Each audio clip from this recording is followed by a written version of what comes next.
Nakarating lang sa ating kaalaman na tuloy na ang James Reid at Catherine Bernardo teleserye. Talaga?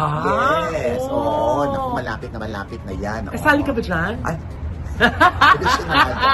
Oo. Alam mo, sasagutin ko silang pag-isipan ko. Wow! Ako pa mag-iisip, di ba? Ano yan, Catherine at James Reid? Anong yan? James Cat? Oo. Cat James. Oo. Naku, tingnan natin. Katniss? Oo nga, di ba? Oo. Pero alam mo, sobrang excited ako dahil bago yan eh. Kasi kung matatandaan pa natin dati, inalok din ng ABS-CBN nung alaga ko pa si Liza Soberano ng Daniel Liza. Ah, talaga? Oo.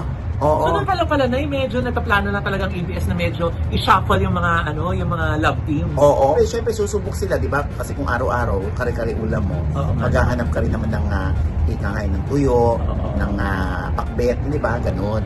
So, paano yung pelikula ni Catherine, yung Elena, 1944 pa yun? Yung kay Inang Olive Lamasa. Yung period movie. Yung nire-regla siya dito. Ay, hindi! Ibang period yun. Monthly period yun. Ito period movie. I think tuloy pa rin naman yun. Pero siyempre, na ano sila longing for a teleserye kay Catherine. Kailangan namin mapapanood ulit si Catherine after nung Too Good to Be True, nung ito yung sila pa ni Daniel. So, parang this year iti-taping yung Catherine na James Reid. Next year pa lalabas.